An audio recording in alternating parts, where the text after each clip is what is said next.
sé con nosotros en esta hora, oh Señor, y danos tu bendición. Déjanos edificarnos unos a otros en tu palabra, porque te lo pedimos en el nombre de Cristo. Amén. Bien, entonces, como ha dicho el pastor Amiris, tenemos preguntas que han llegado, pero la gracia es que la mayoría de las preguntas vengan de la audiencia. Así que aquí tenemos un banco por si acaso. Vamos a hacer una de aquí, la respondemos y luego entonces, si hay una pregunta de ustedes, levanta la mano y le hacen llegar el micrófono. Una pregunta, ¿ya lloviendo qué está? Sí, ok. Dice una pregunta que nos ha llegado. Y les iba a decir, hay preguntas teológicas, hay preguntas de textos bíblicos, hay preguntas de vida cristiana y hay preguntas de vida de la iglesia, ya sea en general o de IBG. Dice esta pregunta, ¿la ira de Dios está presente?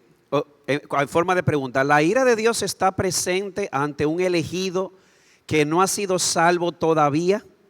Es decir, Saulo o Pablo, ¿tenía la ira de Dios o no antes de Hechos 9, antes de su conversión?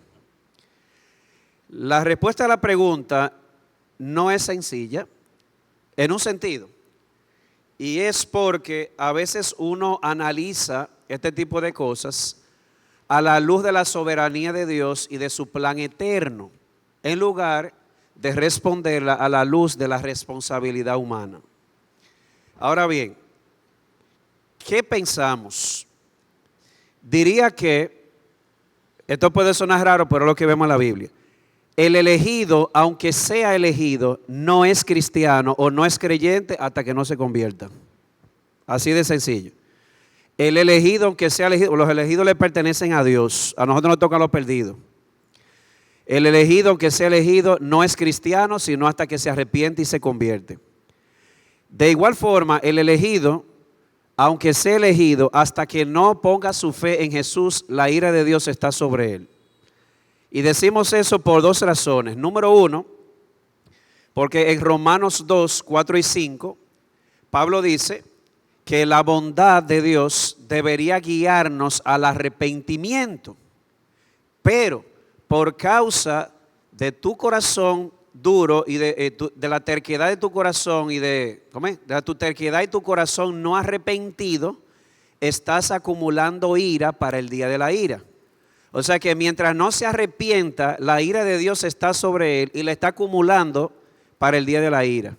Pero si se arrepiente, pues ya no hay más ira. Y también otra razón que nos hace pensar eso es que la Biblia presenta el sacrificio de Cristo como un sacrificio propiciatorio. Eso significa que cuando Él murió, Él aplacó la ira de Dios que estaba en nuestra contra. Así que aunque Cristo pagó en la cruz, nosotros nos apropiamos de los beneficios de la cruz cuando creemos. Por tanto, vuelvo y repito, aunque el elegido sea elegido, creemos que hay razones bíblicas para pensar que no es cristiano, que no es creyente, sino hasta que se arrepiente y cree, y que la ira de Dios está sobre él hasta que se arrepiente y pone su fe en Jesús. No sé si los pastores quieren agregar algo. En ese mismo orden, sabemos que el sacrificio de Cristo por su pueblo, recuerdan, Mateo capítulo 1, verso 21, porque Él vino a salvar a su pueblo de su pecado. Ese pueblo es el conjunto de los escogidos. Ahora, para nosotros, como decía el pastor Juan José, a nuestros ojos, como no tenemos la historia completa ni la lista de los escogidos, para nosotros son todos perdidos. Pero imaginemos que por un determinado momento no existiesen perdidos, sino solo escogidos. Igual, por cuanto todos pecamos y estamos destituidos de la gloria de Dios, la ira de Dios, que es la expresión del Dios tres veces santo, que está indignado por el pecado, entonces está sobre el hombre pecador, aún sea escogido. Una vez éste responde en arrepentimiento y fe, entonces sí, esa ira es quitada y el trato es diferente. Pero igual, Cristo vino a morir por sus escogidos, a salvar al pueblo, a su pueblo, nótese, a su pueblo de su pecado. Jesús decía, lo que el Señor me ha dado. Así que Él vino con una misión específica, muy puntual. Y en ese sentido entendemos que hasta que el hombre no confiesa a Cristo como Señor, entonces esa ira de Dios está sobre él. Es decir, Pastor Ramón, el domingo usted va a predicar Cristo, el mensaje del Evangelio. Y aunque haya elegidos aquí, usted va a decirles, arrepiéntanse, crean en Cristo, de lo contrario, la ira de Dios vendrá, o huyan de la ira venidera. No tendría problema en decirle eso, aunque esté lleno de elegidos. Jesús lo hizo. Nosotros no podemos hacerlo diferente. Bien, llegó el turno de una pregunta de la audiencia en caso de que haya. Hermano Genaro. Sí, con relación a esa pregunta, pudiéramos decir o argumentar en la parábola del hijo pródigo o en el pasaje del hijo pródigo, cuando el padre dice la razón por la cual la fiesta se estaba haciendo, es que mi hijo estaba muerto y ha vuelto a la vida. O sea, él lo consideraba muerto mientras él no regresara. O sea, que es precisamente lo que ustedes están diciendo. ¿Se pudiera usar ese texto para ello? Seguro. De hecho, ahora usted me ha traído otro texto.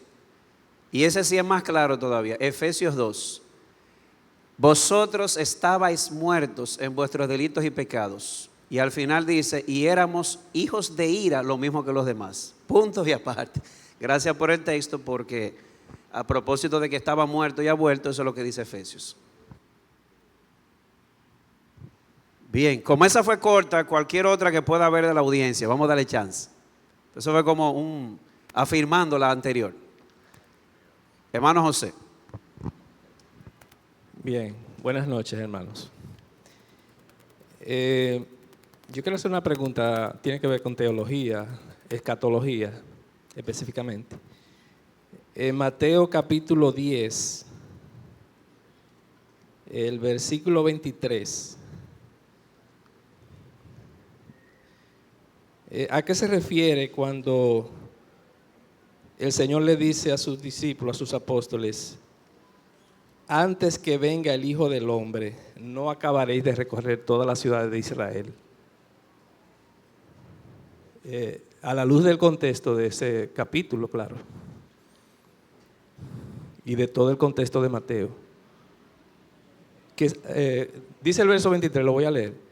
Cuando os persigan en esta ciudad, huid a la otra, porque de cierto os digo que no acabaréis de recorrer todas las ciudades de Israel antes que venga el Hijo del Hombre.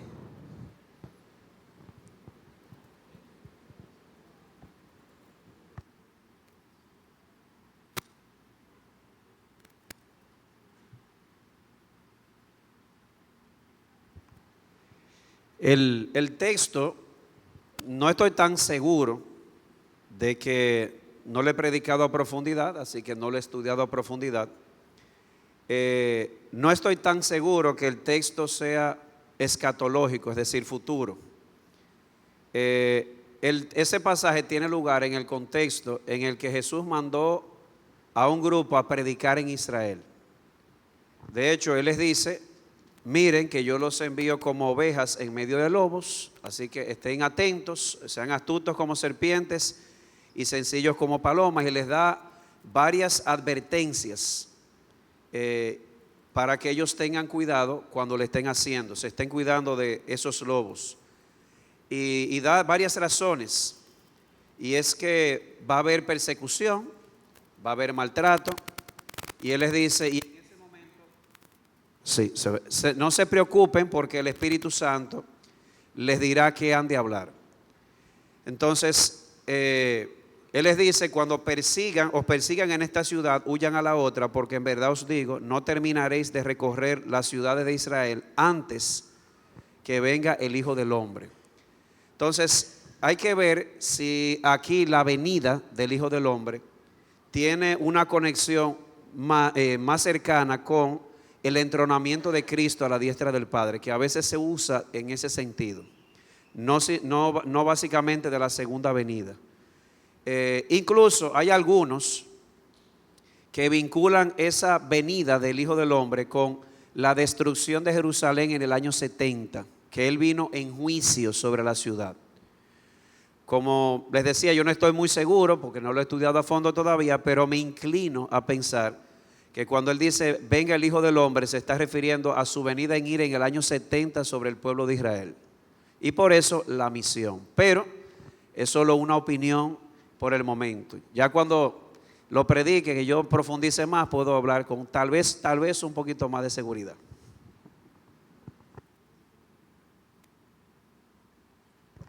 Sí, como decía el pastor Juan José, el texto habla de la comisión de Cristo a los 12. Hay otra comisión de Cristo a un grupo mayor, pero en esta fue a los 12. Él está dando advertencia que en el cristianismo hay que coger riesgo. Va a haber persecuciones, vendrá esto, seréis odiados.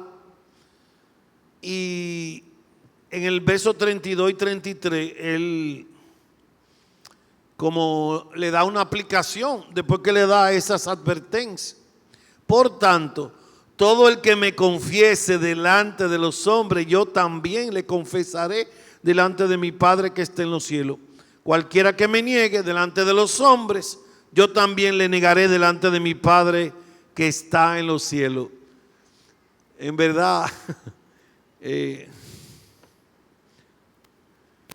hay que ver que esas palabras vienen del Señor Jesucristo, pero repito, en el cristianismo hay muchos retos, hay mucho riesgo a la hora de ser cristiano, de predicar, de vivir una vida santa.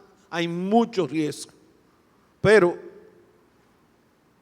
el que está de nuestro lado es el campeón, el Rey de Reyes, el Señor de Señores, aún cuando hay riesgo.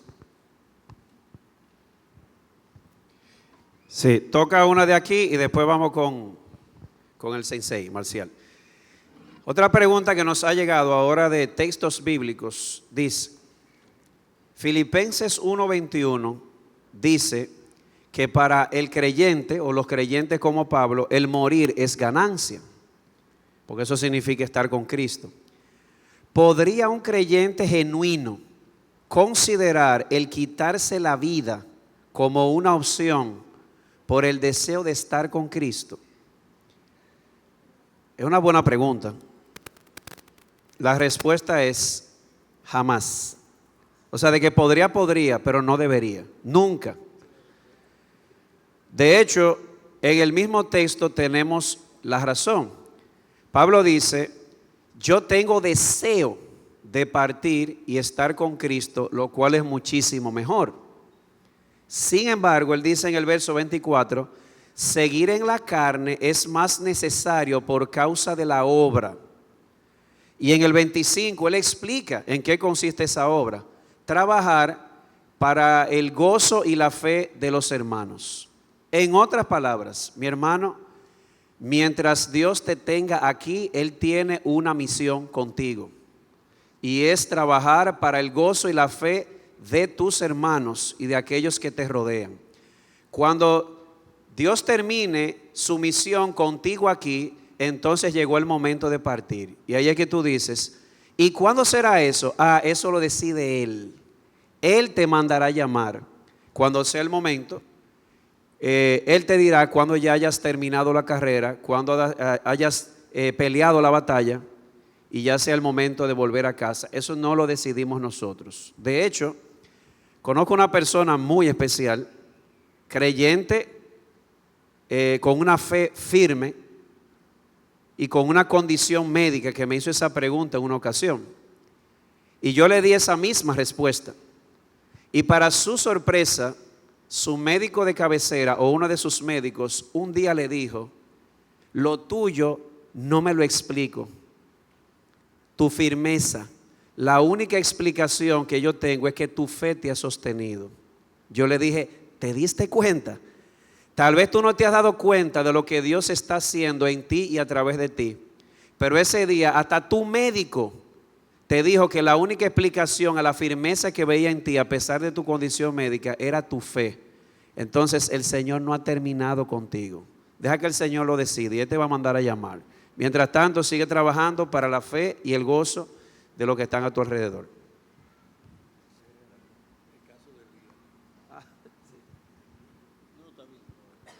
Yo sé que usted pregúntele a su pastor, pero pregunta al pastor, ¿hay posibilidad de apagar ese aire? Y disculpen porque estamos congelándonos aquí adelante. El hermano Marcial tiene el turno.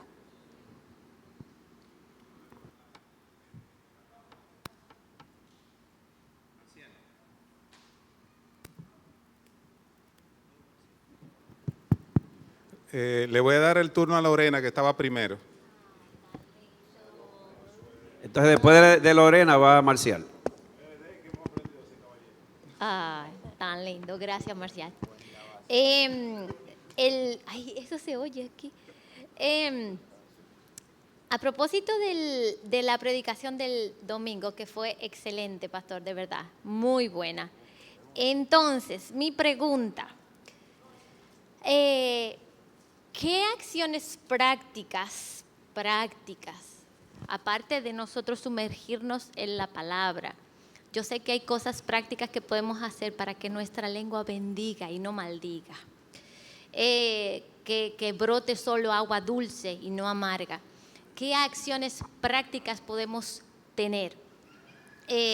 Porque es difícil porque en un momento estamos conduciendo, lo voy a poner así, y se me atraviesa gente por todos lados, y entonces, o tal vez yo no lo digo, pero me quedo ahí con el asunto. Entonces, a ver, ¿cómo podemos irlo un poquito más allá? O los que tienen hijos y tú dices, ¿pero cómo? Tú sabes, entonces tú te refrenas, pero lo que ya lo pensaste, ya lo hiciste, o sea, lo que ya es lo mismo. Entonces, acciones prácticas que nos puedan ayudar. Gracias, mi hermana, por esa pregunta. Yo voy a decir dos cositas rápidas y luego dejaré que los pastores, porque seguro que cada uno puede tener algo. Te voy a decir lo que he hecho yo, lo que he tratado de hacer yo. No se supone que de nuestra boca debería salir agua dulce y amarga. No se supone. Esto no es retórica. Yo sé todo el agua amarga que ha salido de mi boca. Y entonces el pensar o el considerar, solo pensar o considerar el daño que han hecho esas palabras amargas que han salido de mí, han sido algo práctico que Dios ha usado para ayudarme a refrenar mi lengua. Entonces, por lo menos a mí me resulta eso. Piensa la última vez que salió esa agüita amarga, como tú hiciste sentir a Ilka, o sea, a mi esposa, a mis hijos, a un hermano. Eso me ha resultado mucho. Y también revisar el corazón. Yo creo que eso hay que darle mucha mente, porque de la abundancia del corazón habla la boca. Y Santiago dice claro que somos tentados cuando de nuestra propia pasión somos, y muchas veces lo que sale por nuestra boca es el reflejo de un deseo o una pasión que nos está dominando. Yo me he visto hablando amargamente de alguien y cuando me reviso fue envidia, así de simple, doloroso y vergonzoso para mí, pero el pastor tiene que ser sincero, ¿verdad? Que todos estamos luchando juntos. Entonces revisar, pidiéndole a Dios que me ayude, la motivación, pero también en la práctica, recordar cada vez que una palabra amarga ha salido de mí, el dolor que ha causado. Por lo menos a mí me ha ayudado eso. Tomemos en cuenta, hermanos, que el pecado tiene una promoción que se llama tentación, a modo de ilustración. Entonces, lo primero que viene es la provocación, donde nos sentimos tentados. Y el ejercicio del dominio propio nos hace, como hacía Lorena. Eso ya es una señal de que estamos mortificando el pecado y estamos avanzando en santidad. Evidentemente, podemos continuar caminando en esa dirección y no solamente ser con el freno, sino también dirigir nuestra mente a cosas como esta, y es lo que me ha tocado hacer en algunas ocasiones. Llega la promoción a mi mente, es decir, la tentación para pecar, puedo ejercer dominio propio por el Espíritu, pero a su vez yo conozco lo perverso que es mi corazón. Si yo no lo direcciono rápido en el camino de Dios, Él no va a durar mucho tiempo con ese freno, se va a zafar. Entonces, una de las cosas que me ha tocado hacer es, por ejemplo, se atraviesa el motor, hago el freno interno, no abro mi boca, pero a su vez oro por Él. Señor, no sé qué prisa lleva, quizás no está consciente de lo que está haciendo. Gracias por guardarme, déjalo llegar con bien. A veces lo hago en mi cabeza, otras veces lo expreso. En ocasiones cuando voy acompañado en el vehículo, otros entonces, yo ejerzo dominio propio, tengo el pie puesto en el freno de mi boca, pero entonces tengo una promoción fuerte atrás. ¡Wow! ¿Pero tú viste lo que él hizo? No, pero yo. Y entonces ahí, para yo no sumarme a ellos, porque el freno no me da, lo que hago entonces es que abro mi boca y trato de que junto a ellos volvamos a Cristo y no seamos dominados por nuestra carne. Pero en fin, la idea es, si por lo menos el Espíritu nos enciende la luz de alerta, vamos bien. Y segundo, tenemos que tomar el carril inmediato, es decir, buscar a Dios rápidamente, porque si no, esa luz de alerta no va a durar mucho tiempo y vamos a pecar. Viéndolo en términos prácticos. Al hablar del tema de los pecados de la lengua, yo sé que aquí hay visitantes, hay hermanos, hay hijos de hermanos.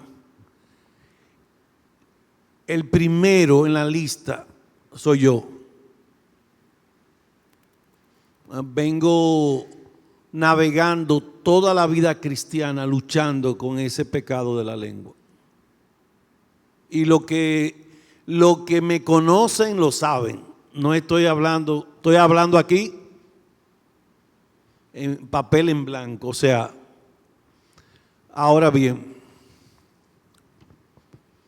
el pastor Juan José dijo algo en la prédica, y esto para mí se conforma al texto, no porque él no es, lo que él dijo se conforma al texto de Santiago, que es que yo me creo superior que el motorista. Y me creo superior que el motorista, y que mi esposa, y que mis hijos, y que mi vecino, me creo superior. Hay un orgullo en mí que necesita humildad. Voy a repetir. ¿Por qué yo me creo superior? Porque somos iguales los seres humanos. Y tú que me estás escuchando, fuiste creado a la imagen de Dios, se conforma con el texto. Y a veces ese que yo me considero superior a los demás me da licencia para yo decir por la boca cualquier cosa. Eso sale de un corazón orgulloso. Estoy hablando de mí, no de ti. Tú fuiste creado a la imagen de Dios, yo también. Tú mereces respeto. Tú mereces que te cuiden, que te hablen con amabilidad, como tal. Tú fuiste creado a la imagen de Dios. Tú eres un ser valioso, digno. El motorista también.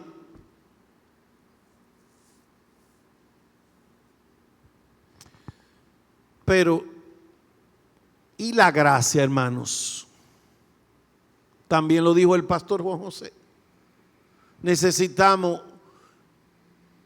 que Dios derrame gracia en nuestros corazones para capacitarnos, para decirle que no a todos los pecados, no solo es de la lengua. Porque la gracia nos enseña a renunciar a todo deseo mundano. Y nos enseña a vivir con dominio propio, sobrio, justo y piadosamente. Y le voy a decir algo. Nosotros los seres humanos, incluyendo a Miris, tenemos la Escritura, el Espíritu Santo, tenemos hermanos y tenemos la gracia venidera, la de mañana, la de cada día, la gracia suficiente para no pecar. Pero gracias a Dios que hay perdón. Repito, ¿qué necesitamos? La gracia de Dios. La gracia de Dios es lo único que nos frena para ese pecado y para cualquier otro.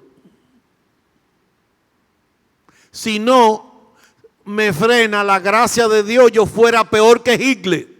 Y yo estoy convencido que soy un verdadero creyente. Que Dios le bendiga. Una cosita más, Lorena, que iba a agregar. Para mí también ha sido práctico. Y me sorprende cómo Santiago menciona detallitos que cuando tú lo miras son tan prácticos. Cuando se habló de la lengua detractora, de la que habla mal, dice que cuando uno detracta, uno está violando la ley real. Ama a tu prójimo como a ti mismo. Y Dios sabe, no es fingiendo, que muchas veces algo que ha frenado mi lengua es, en la práctica, si yo tuviera los zapatos del otro, vamos a suponer que fui descubierto con un pecado, ¿cómo me gustaría a mí que me ayuden a tratar con mi paja? Como dice Jesús, me gustaría que me restauren y como dice Santiago, que me cubran y me cuidan.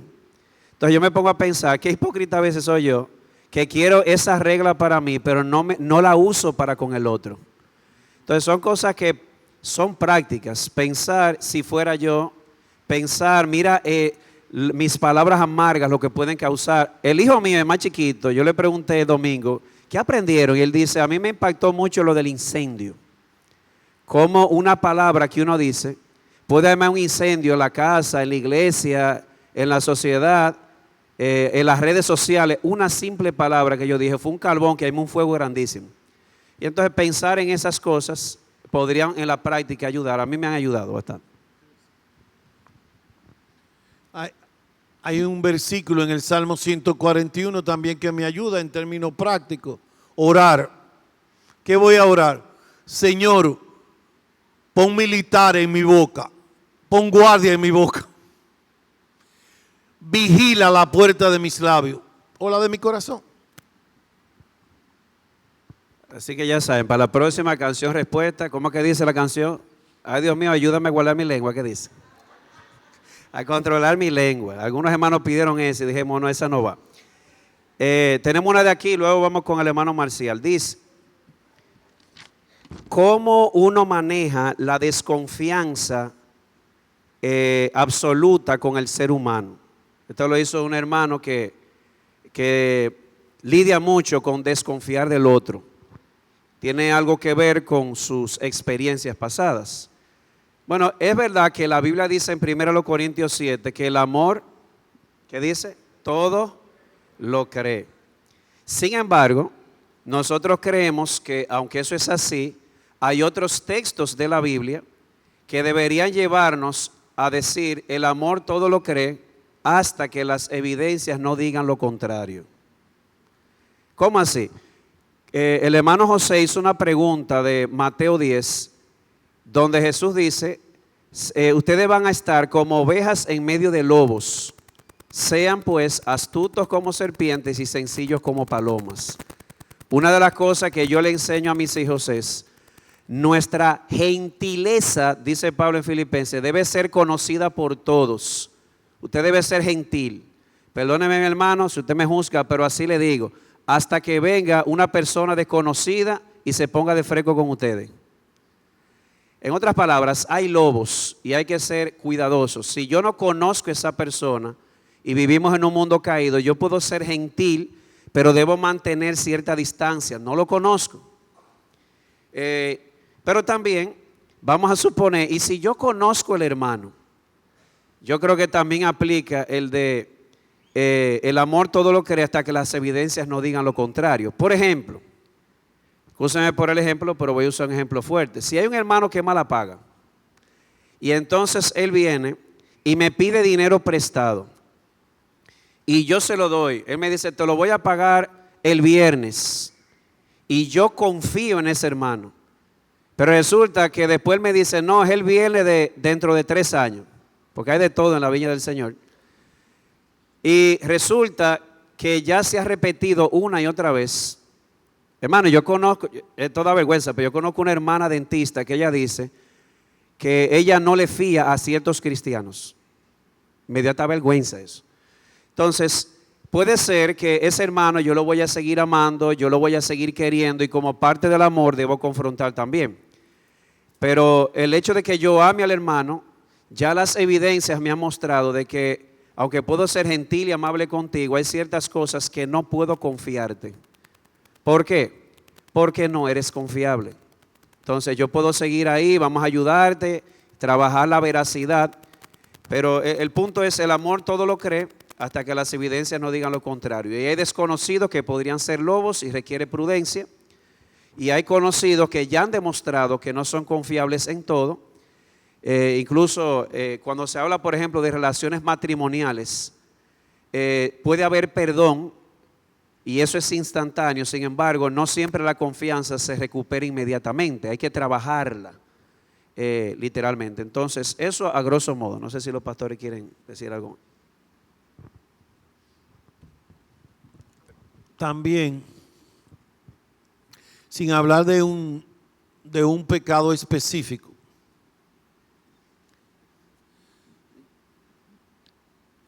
yo debería imitar a Cristo con mis hermanos.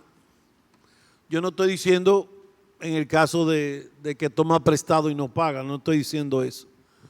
Pero lo que sucede es que nosotros tenemos que orar que el Señor nos conceda imitar a Cristo. A mí nunca se me hubiese ocurrido poner a Pedro de diácono pastor en la iglesia local después de la traición. Pero Cristo lo hizo. Tenemos que trabajar la confianza. No quiero traer, ¿cómo se llama? Frases de las redes sociales, pero Dios es el Dios de la 1000 oportunidad. De la 1000 oportunidad para los inconversos. ¿Por qué usted dice eso, Pastor Amiri? Porque hay un proverbio o un escrito del sabio Salomón que mientras una persona esté viva hay esperanza. Es mejor perro vivo que león muerto. Y me voy a aplicar el evangelio. Tal vez Dios me libre, yo no quisiera que a nadie le pase esto, pero si me encuentro al que me debe 100,000 pesos en un accidente, le voy a predicar el evangelio para que Dios le salve. Le voy a mostrar misericordia. Ahí desangrándose, clama a Cristo por tu salvación. Y es mi enemigo, o sea, es el que me debe los cuartos.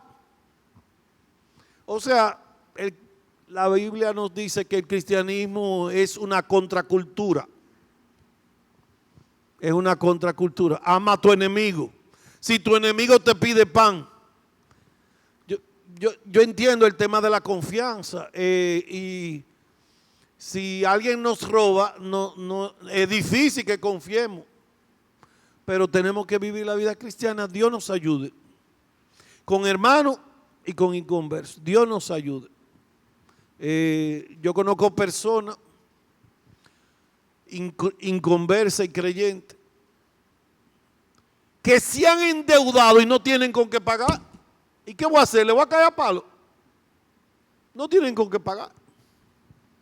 Ven que Cristo te va a ayudar a levantar. Levántate, que tú estás vivo. Hay esperanza. Hay que buscar el favor y la misericordia de Dios para seguir adelante. Hay negocios que han quebrado y Dios lo ha levantado. Lo que le estoy diciendo es que en el cristianismo hay que imitar a Cristo. Y si tenemos que amar si el enemigo nuestro nos pide una ayuda, posiblemente se la demos. Y si es de un plato de comida o una caja de alimentos por un mes, hay que dársela, porque ese es el ejemplo de Cristo. En las escrituras está el libro de Proverbios. Muchos de nosotros lo conocemos. Y sabemos que una de las finalidades de Proverbios es darle sabiduría al simple. Es cierto, a todos nos han engañado. Hay áreas donde nosotros no somos doctos. Y en ese sentido necesitamos ser humildes y orientarnos. Si vamos a salir de fiador, Proverbio me dice, asegúrate de tu hermano. En fin, hay ocasiones donde nosotros vamos a tener que confiar en las personas, pero esa confianza no puede ser una confianza irracional, porque hay dudas legítimas que nos hacen pensar, esto que me están planteando representa un riesgo muy alto para yo no asegurarme de mi hermano. Entonces, ¿cómo manejar la desconfianza cuando ya hemos pasado por varios tropiezos? Por lo menos dos cosas. Primero, asegurémonos que en el área donde hemos sido decepcionados, nosotros estemos sino orientados en busquemos orientación. Porque quizás nos han engañado en los negocios, quizás nos han engañado en la amistad. Hay ocasiones donde la gente se monta un estándar de otro y luego que lo trata, entonces se siente decepcionado. Pero la otra persona no ha hecho nada para que ese estándar se eleve. Simplemente fue una percepción de nosotros o una idea. Y luego entonces cuando vemos a la persona en su estado genuino, nos sentimos decepcionados. Para no ver solamente el tema económico, porque la confianza va en muchas direcciones. Pero así como en los negocios hay previsiones, hay controles, también en el trato social, en el trato con la iglesia, también hay ciertos controles y decisiones. Por ejemplo, en lo particular, y no quiero llamar la atención sobre mí, pero por experiencia que he tenido en otras oportunidades, hay ciertos trabajos que yo no acepto y hay ciertos servicios que yo no se los doy a los hermanos. Hace muchos años yo estuve cerca del área de la tecnología y si un hermano me pide hacer un trabajo que yo sé que es engorroso, que le va a resultar difícil él entender el precio de ese trabajo, yo opto por esto, donárselo. Hermano, mira, ya yo no estoy ofreciendo ese servicio, yo te puedo ayudar o te puedo poner en contacto con una empresa que lo hace. Tome en cuenta esto. Y así evito el riesgo, porque también como yo soy decepcionado y tengo que lidiar con la confianza hacia otro, otro puede ser decepcionado por mí también. Entonces, tratar de educarnos dentro de lo posible, adquirir toda la sabiduría, y las escrituras no cierran las páginas en ese sentido, sino que es muy elocuente. Hay muchos principios bíblicos que nos ayudan a tomar decisión. Y cuando tenemos que confiar en asuntos donde no somos doctos, mire, en la multitud de consejos nos falta sabiduría. Vamos a buscarla porque luego es muy difícil tener que lidiar con la herida. Un último versículo respecto de esto, para que quede en nuestra mente, Mateo 7:12. Mateo 7:12 dice, todo cuanto querráis que os hagan los hombres, así también hacedlo vosotros con ellos. Esta es la ley y los profetas. Hermano Marcial. Buenas noches y gracias. ¿Usted podría, por favor, repetir la primera pregunta? Porque parece que hay algo que no me quedó claro.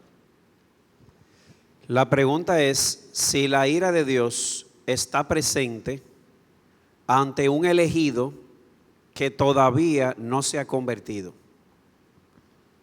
Si la ira de Dios está presente. O está sobre una persona que es elegida, pero que todavía no se ha convertido.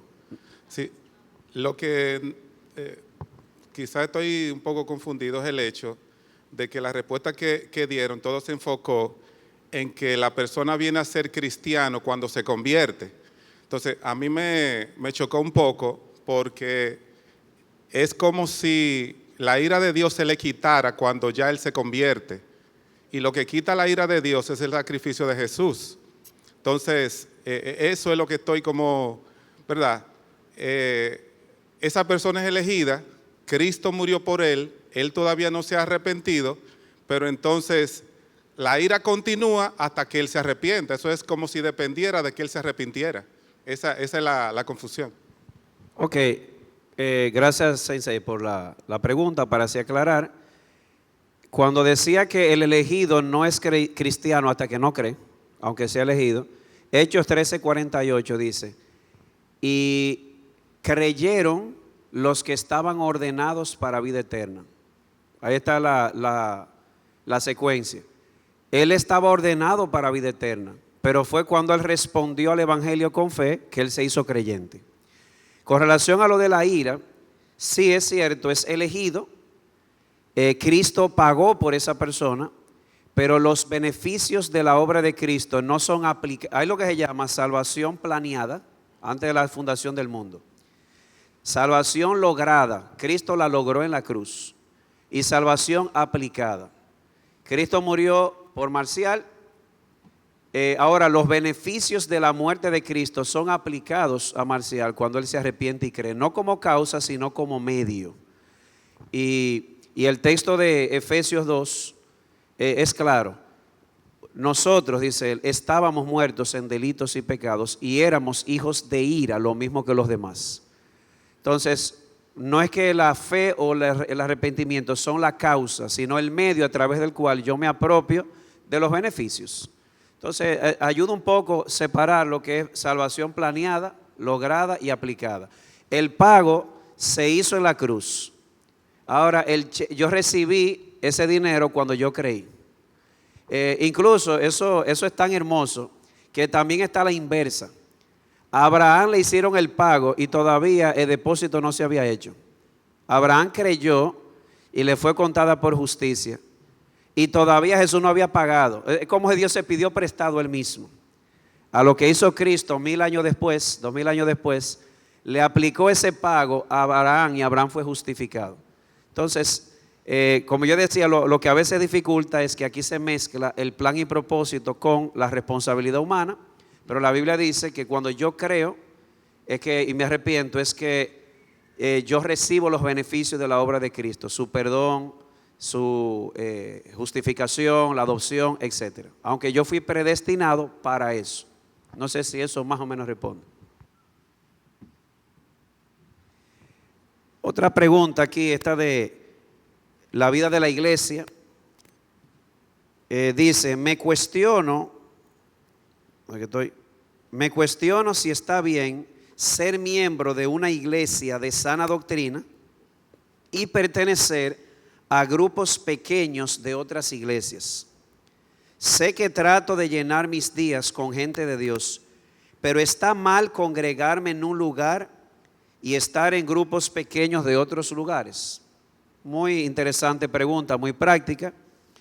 La respuesta tiene algunos elementos. Primero, nuestra responsabilidad primaria es con nuestra iglesia local. Eso está claro. ¿Cómo describe la Biblia la iglesia? ¿Como un qué? Como un cuerpo, Romanos 2. Y ese cuerpo local tiene miembros, donde cada miembro necesita al otro. Y dentro de esta iglesia local nos dedicamos a la enseñanza, a la comunión, al partimiento del pan y a las oraciones. La idea es tu responsabilidad primaria con esta iglesia local. Ahora bien, ¿está mal que yo esté en grupos pequeños de otras iglesias? Para nada, mi hermano. ¿Por qué? Porque la iglesia local es una simple representación de la iglesia universal. Y de hecho, la persona que hizo esta pregunta es soltera. Me agrada la pregunta, porque puede estar aquí, puede estar siendo nutrida, pero uno puede que no tenga grupos afines con quien tener mucha comunión. Y entonces viene aquí a recibir el alimento el domingo, pero durante la semana prefiere juntarse con hermanos de otras iglesias que andar con personas no creyentes. Eso está bien. O puede ser que también vaya a estudios bíblicos de otras iglesias buscando amigos, buscando tal vez esposo o esposa. Eso no tiene absolutamente nada de malo. Vuelvo y repito, mientras les quede claro que su responsabilidad es servir y vivir vida de iglesia, o que la vida de iglesia se desarrolle primariamente en su iglesia local, pero las iglesias estamos todas unidas por el mismo vínculo, así que usted puede pertenecer a un grupo pequeño de otra iglesia, eso no tiene absolutamente nada de malo, usted es libre en Cristo. Al escuchar la pregunta, él destaca, pertenezco a una iglesia de sana doctrina, y luego habla de los grupos pequeños. Esto es simplemente como una especie de nota de balance o luz de alerta. Es posible que en otras iglesias no tengan quizá la misma madurez doctrinal de la iglesia donde está esa persona y ciertos asuntos, hasta de la participación natural de él, resulten molestas. Entonces, si es un grupo afín, si la doctrina tiene cierta similitud, va a ser de edificación él para ellos y ellos para él. Pero si hay alguna diferencia importante o quizá no existe el mismo grado de entendimiento de las escrituras, entonces quizás sea prudente considerar, para no serle de tropiezo a ellos o él tropezar, entonces considerar otros grupos quizás de su propia iglesia. Pero vuelvo y reitero, eso es un asunto de libertad y es más bien para que sea de provecho. Porque posiblemente, yo no estoy pensando en una iglesia de mala doctrina, Yo estoy pensando en una iglesia que todavía no tiene una madurez o no tiene la suficiente luz sobre algunos asuntos en las Escrituras y por ignorancia han adoptado ciertas prácticas que quizá el hermano cuando está en ese grupo le resulta extraña, no la ve apropiada porque en verdad no le enseña así las Escrituras. Entonces quizás sea conveniente que en su momento él busque un grupo más afín en el aspecto doctrinal. Es básicamente, como dije, una nota de balance o una luz de alerta al respecto. Creo que Bianca levantó la mano. Antes de la hermana Bianca, que va a ser la última pregunta por el tiempo, miren un ejemplo interesante. Aquí tenemos en la iglesia, como le llamamos los pastores, una de las niñas lindas de IBG, es el grupo Afilando Flechas. La bendición que es tener un grupo así. Y tenemos hermanas de otras iglesias que son buenas también, pero no tienen ese grupo afín en sus iglesias. Ellas son fieles a sus iglesias, pero vienen aquí y son edificadas. Igualmente, hay cosas que aquí no tenemos, que tienen otras iglesias, y hay hermanos que van y se juntan con ellos. Eso es lindo, eso es hermoso. Hermana Bianca, y esa sería la última ya. Vamos a ver si la audiencia nos da permiso para otra más. Es con relación a la pregunta que le hicieron sobre la confianza. Puede ser que esté equivocada con esto que les estoy diciendo. Generalmente, cuando hablamos de la desconfianza causada por ser mala paga, veo el enfoque de si un hermano te debe, sé misericordioso, haz como Cristo, pero pocas veces veo el enfoque de que el hermano que debe ser como Cristo pagando. O sea, si usted no puede pagar, hermano, vamos a hacer un plan de pago. Hay intenciones de pago y nosotros podemos hacer un plan para pagar. Todos los que somos pobres hemos tenido préstamos y con el banco, hermano, nadie inventa. Entonces, generalmente, los hermanos no se pagan entre ellos. ¿Hay algún plan? ¿Es lícita la disciplina para el hermano que se niega a pagar? Porque yo te estoy dando misericordia, pero es de Cristo pagar. Págame, mi hermano, porque tengo necesidades. Porque eso trae enemistad en el cuerpo de Cristo. Porque yo en mi buena fe y confiando en Cristo te presté de mis bienes. Y tú de buena fe, porque somos hermanos, no me pagas. Me ves en la iglesia, nos topamos, me esquivas porque esta iglesia es pequeña y no tienes intención de pagarme. Eso no es de Cristo. El que debe, como dicen Romanos, no debáis a nadie nada, y ese nada incluye el dinero. Con toda la misericordia del mundo, creo que un plan de pago aplicaría para el hermano o hasta la disciplina. Creo. Tal como dice Bianca, la misericordia está y también está en la misma Biblia, vuestro sí sea sí y vuestro no sea no. Entonces es un fruto digno de arrepentimiento cuando por providencia, por un mal cálculo, por una, excúsenme la expresión, una imaginación inflada, yo hice un compromiso y luego no pude cumplirlo. Entonces hemos visto que el que se humilla, Dios lo exalta. Acercarse al hermano. Hermano, mira, perdóname. Voy a usar este ejemplo con Edward, nada que ver. Edward, perdóname, te tomé ese dinero, no pude honrar la palabra que te di. Vamos a ver cómo resolver esto. Es una evidencia de que yo entiendo que he cometido una falta contra mi hermano, que he pecado contra mi hermano. Pero imagínense al revés, tal como describe Bianca. Yo soy indiferente, saludo a Edward, me dio una especie de Alzheimer. Entonces Edward viene donde mí y me dice, hermano, la Biblia me dice que tenemos que amonestarnos los unos a los otros.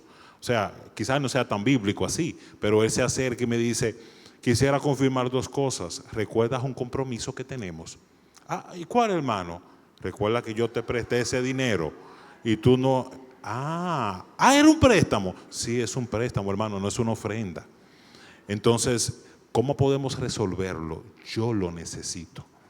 ¿Se dan cuenta? No es tan sencillo. Yo estoy aquí en una mesa con aire y es fácil hablar con gracia, pero no es tan sencillo así cuando estamos en medio de la situación. Pero la idea es, tal como dice Bianca, tal como enseña las Escrituras, yo no debo dejar a mi hermano en ese estado, porque él puede seguir cometiendo el mismo error una y otra vez, y estar haciendo daño. Y quizás él hasta está malinterpretando el asunto. Entonces, por lo menos confirmar con el hermano y dejarle saber, hermano, tú has pecado contra mí. Tú me debes ese dinero o tienes un compromiso que no has honrado. Estamos usando el ejemplo de dinero, puede ser cualquier otra cosa. Me pasé de tiempo y quiero hacer esta pregunta. ¿Estamos de acuerdo en dar unos minutos más para que la hermana Wendy agote una pregunta? Sí. Hay 2 preguntas. Wendy, tengo Jorge Luis por allá. Ustedes deciden, nosotros estamos dispuestos. Escuchamos a la hermana Wendy. Gracias, mis amados hermanos. Pastor, usted ahorita al inicio dijo que se podían hacer preguntas sobre la palabra y de la iglesia. Entonces, encuentro oportuno ahora el momento para hacer una pregunta que lleva tiempo en mi mente. Antes de la pandemia, nosotros nos reuníamos los domingos en la tarde aquí en la iglesia. ¿Cuándo vamos a retomar? Gracias, hermana, por la pregunta. No está en nuestros planes formalmente tener cultos en la noche. Pero eso no quita de que, como le hemos dicho a varios hermanos, si hay hermanos que quieren reunirse en la noche aquí y tener comunión como grupo, no tenemos ningún problema en abrir el edificio, en ponerle su aire, ponerle su sonido. Las razones, el tema es por el tiempo, podemos hablarlas para el próximo pregúntale a su pastor, porque son como 5 o 6 razones que entendemos por qué es prudente tener solamente culto el domingo en la mañana con 2 instrucciones, pero tampoco es pecaminoso tenerlo, tampoco es pecaminoso no tenerlo. Simple y sencillamente entendemos por varias razones que era lo más apropiado en estas circunstancias después de la pandemia tener un solo culto con 2 instrucciones. Y más adelante les vamos a dar las razones, se las debemos, porque son como 5 o 6, no extenderíamos mucho. Pero no está en nuestros planes. Pero si alguien quiere, vuelvo y repito, mientras no se quiera forzar a un hermano a que tiene que venir, y hermanos voluntariamente quieren venir, reunirse y cantar y que haya administración, no hay problema, el edificio puede estar abierto. Jorge, una más. Con el tema sobre la confianza, porque me ardía mi corazón, porque quería hablar.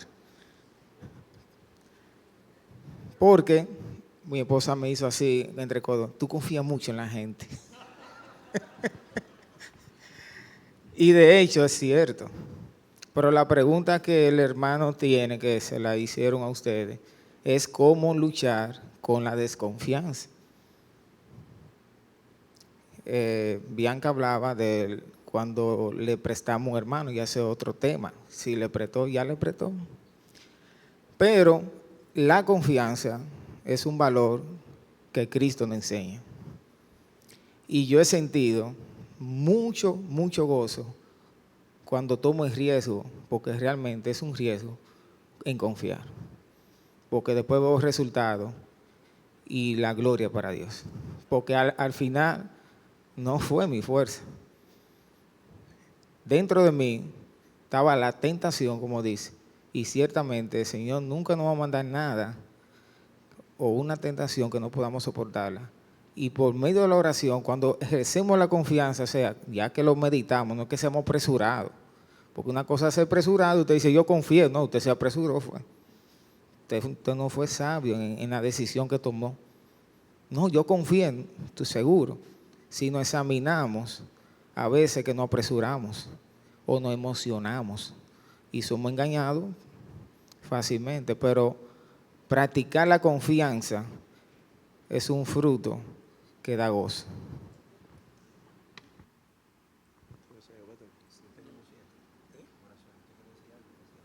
Solamente dar un detalle de la jornada y nos despedimos. Hermano, el tiempo en televisión es corto. Hemos terminado, permítamele dar un aviso sobre la jornada de silla de ruedas. El viernes 4 de abril llegan 16 hermanos o del grupo de Johnny and Friends, 16 personas, llegan viernes. El sábado estarán en la ciudad, donde se van a hospedar. El domingo tenemos 16 visitantes que hay que por lo menos traducirle el sermón. Si Dios permite, ellos estarán aquí el domingo en la mañana. El domingo a las 4 hemos conversado con el hermano Efraín. Tenemos que habilitar todo el salón y allá afuera para la jornada. El domingo a las 4 para el lunes empezar a recibir 30 familias diarios por 5 días de personas con discapacidad. Y necesitamos voluntarios para trasladar, pues para armar el muñeco el domingo, habilitarlo, hacer el montaje de todo el domingo a las 4. Y necesitamos voluntarios para acompañar a los discapacitados desde que se inscribe, la atención que le damos allá, luego seguirlo aquí, lo que hemos llamado los amigos. Eso hacen el personaje de los amigos que trajeron en una litera por el techo de una casa y lo bajaron a aquella persona en las escrituras. Lo otro es que Dios nos ha dado la preciosa oportunidad de recibir 30 familias, lunes, martes, los 5 días, para testificar de Cristo, no solo darle silla de ruedas, testificar de Cristo. Necesitamos gente que tengan la pasión y la misericordia de compartir el evangelio. 5 días. Puesto aquí. Ya están invitados. Hemos sido obedientes al llamado de Otto Sánchez. Invite familia. Ya hemos invitado 150. Más los acompañantes, 300. Lo que necesitamos es quién le va a compartir tu historia. Cómo Dios te trajo. Compárteselo. Oramos. Padre nuestro, bendito Dios, te alabamos, te bendecimos. No hay Dios como tú. Santo, santo, santo eres tú, Dios de misericordia. Dios de eterna compasión. Nosotros te alabamos, oh Señor, porque siendo criatura del polvo, tú inclina tu oído a nosotros. Gracias por oír nuestras peticiones. Tú que pones el querer como el hacer por tu buena voluntad. Concédele no solo a esta iglesia, sino a mucha gente pasar con sus hijos a ministrar, a servir a personas con discapacidad. Bendice a tu iglesia local, síguela bendiciendo. Danos el privilegio de alcanzar muchos para Cristo en esta semana, para tu gloria y el gozo nuestro. En el nombre de Cristo. Amén. Nos vemos pronto.